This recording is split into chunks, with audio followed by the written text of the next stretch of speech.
Good evening, YouTubers. It is your girl, Deanna, your fave stylist, and I am coming to you today to talk about scammers, getting schemed, and all of the above. So, I thought that I would share a story with you guys.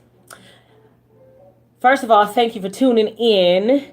If you have not been to this channel before, make sure you click the subscribe button on this side. And if you like the subject that I'm talking about and you'd like me to share more of my experiences like this, click the like button right here. If there's a comment, concern, or a critique that you would like to express, please leave your comments below in the comment area, okay? So I wanted to talk to you guys today about scammers, schemers, smiling faces, smiling faces. Sometimes they don't tell the truth. So, about I've been open for business since August of 2017, and the business has been doing really, really well. It's still my very, very first year, so I like to call it it's not so much a newborn business, but it is definitely a baby business. Although I have been in business for more than 1 year, this is my first year actually being, um, over other people that are working under me or beside me, whichever you prefer. I have independent contractors that work under my guidance and leadership. And I'd say around about October, November-ish of last year, I had hired a few workers, and we get telemarketing phone calls all the time. I just recently tried the block list that's controlled by the government, and I don't know if it works. It takes 30 days for them to upload your phone number into this database that the government has so that telemarketers can't call you. I found it online when I was trying to find a way to block telemarketers. So hopefully we won't get these calls anymore. But these scammers and skeezers is slick. So let me tell you, they'll find a way.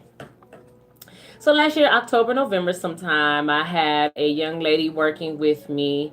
Um, and I had two young ladies working with me that day. And it was a busy Saturday morning. Although I wasn't at full capacity with my stylist, um, the faculty was not full. Okay, that day we only had two ladies working. We have about 6 to 8 booths. And it was a busy day.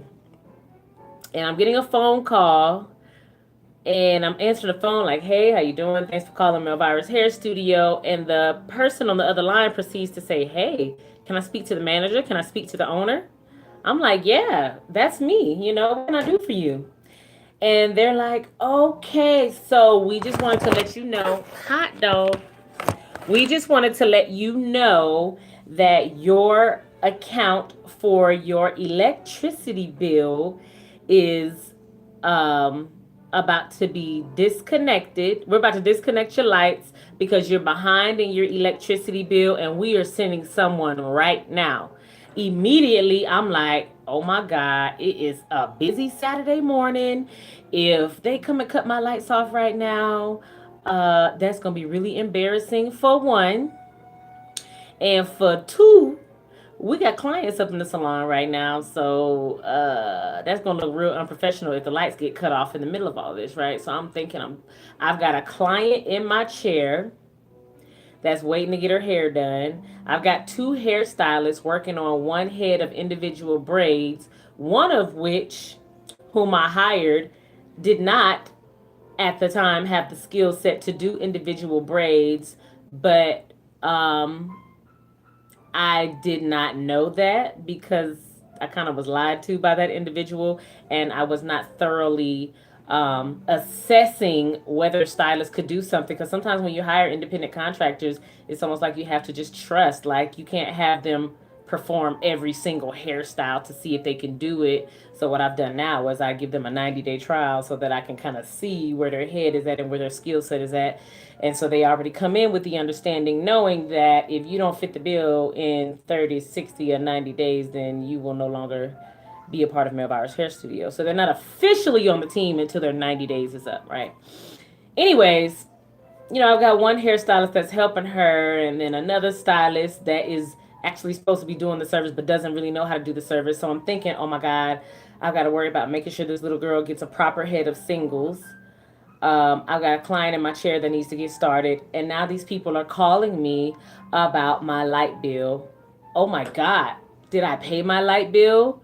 When was the last time I checked the light bill? This was before I got smart enough to put it on automatic. I'm like, oh my God, oh my God, oh my God. I got another client coming in an hour because I schedule them back to back to back. You know what I mean? And at that time, I wasn't used to handling administrative stuff as well as handling my busy schedule. So the person's on the phone like, we got somebody on the way right now. I'm like, let me call you back. Let me check my account online. So I log into TEP. I get onto the TEP account. For one thing, I said, can you read me my account number? They read me the account number. The account number didn't match to the one that I saw online. Number two, I found a faulty account connected to mine, which actually belonged to my scheming ex-boyfriend that I didn't know about that was on my account. So that was a good thing because I found out about my ex-boyfriend opening up an account in my name. Well, actually, we had an account together and he just reactivated that one, but it was still up under my name. I was still listed as financially responsible on his account. Something crazy like that, but whatever. It was coming up online. So I'm freaking out. I'm confused. I got all this stuff going on. I'm finding out the ex-boyfriend is on my account. I'm looking at my bill. It is past due. And I'm like, all right, you know what? I'm going to go ahead and pay it. I'm like, I'm going to pay online. They say, no, no, no, no, no. We need you to go to your closest Walgreens and you need to get a green dot card and you need to upload the $300 that it's going to take to keep us from coming to cut your lights off right now. We need it to post immediately because we can't wait for it to post from your bank account the proper way within 1 to 2 business days because your account is past due now and you are at risk for being exterminated or disconnected within the next 30 to 45 minutes. They are on the way. So I'm like, oh my God, oh my God, oh my God, oh my God. How much is the balance? Why doesn't your balance match the balance that I'm looking at online? But the whole time I'm thinking like, oh my God, I have a client waiting on me. I got these girls in here that need some help. I got another client coming right after this. We have a big, full, busy, packed day Saturday, right? So my stupid self, the account number didn't match. The amount did not match. They couldn't tell me any information, but I was like in freak out mode. And I was like, you know what? Screw it. It'd be better for me to go ahead and handle this situation now, pay it. And if it is something faulty or discrepant, then I'll just come back and I'll just like refund my money or something, right? So let me tell you what dummy Deanna does.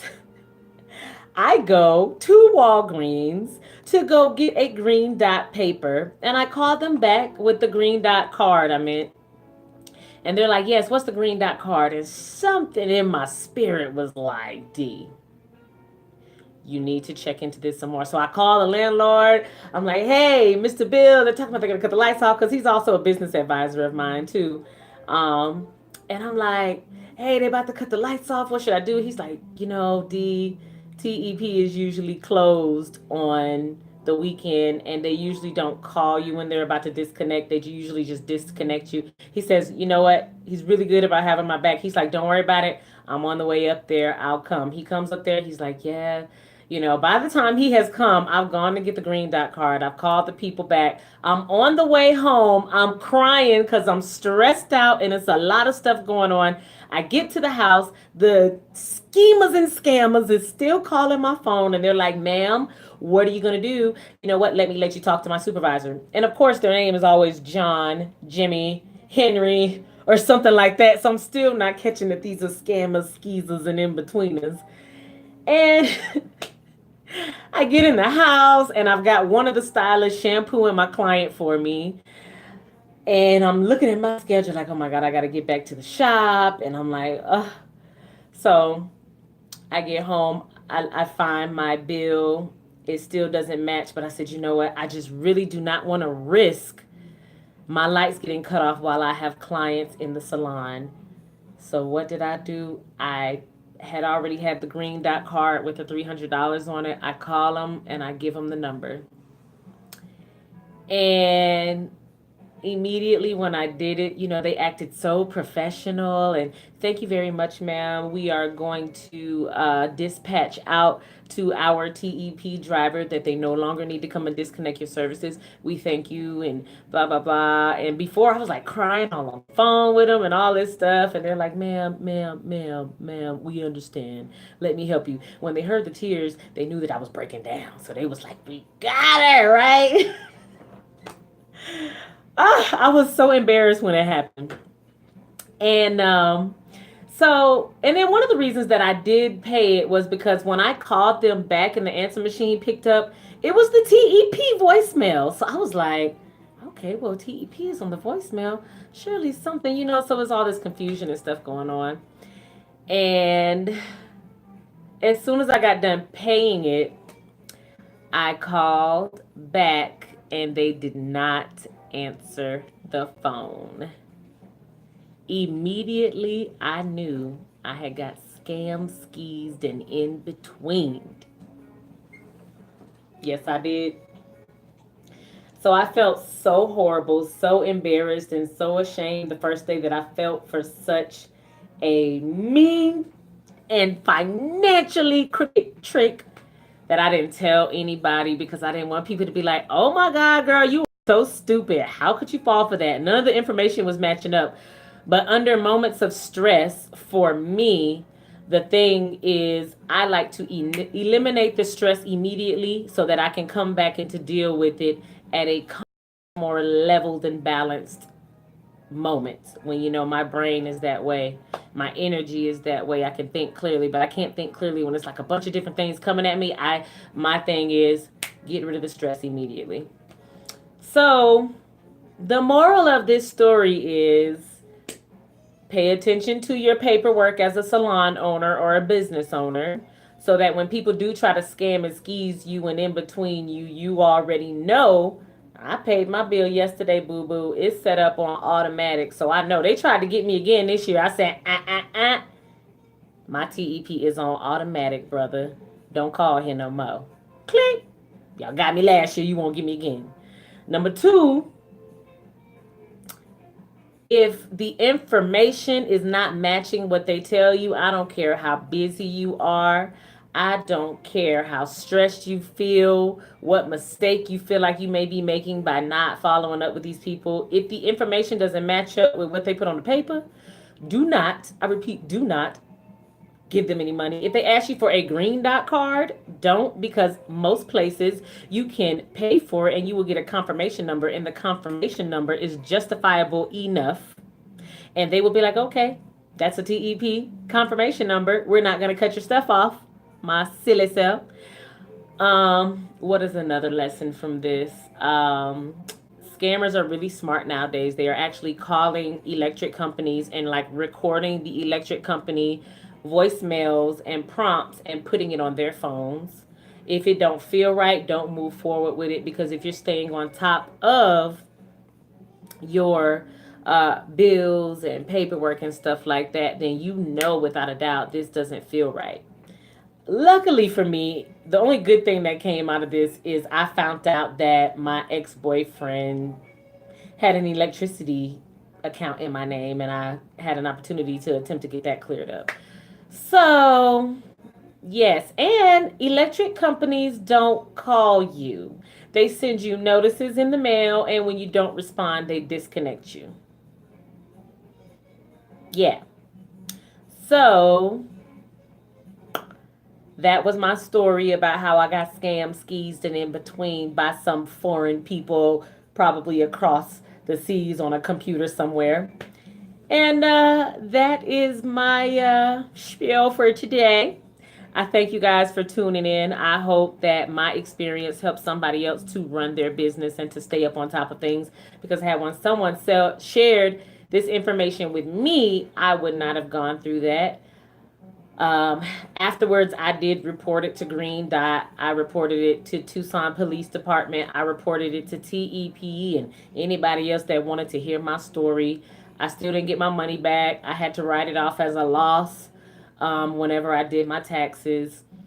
And that's pretty much all I've got. So, anyway, if you're in need of hair services and you're here in Tucson, Arizona, if you are in need of natural hair care classes and you're here in Tucson, Arizona, feel free to give me a call. My name is Deanna, your fave stylist. 520-721-3133. We're located at 6900 East Broadway Boulevard. Uh, yes, we are accepting new clients. Thank you for tuning in, and I'll see you tomorrow. Same channel. Make sure you subscribe.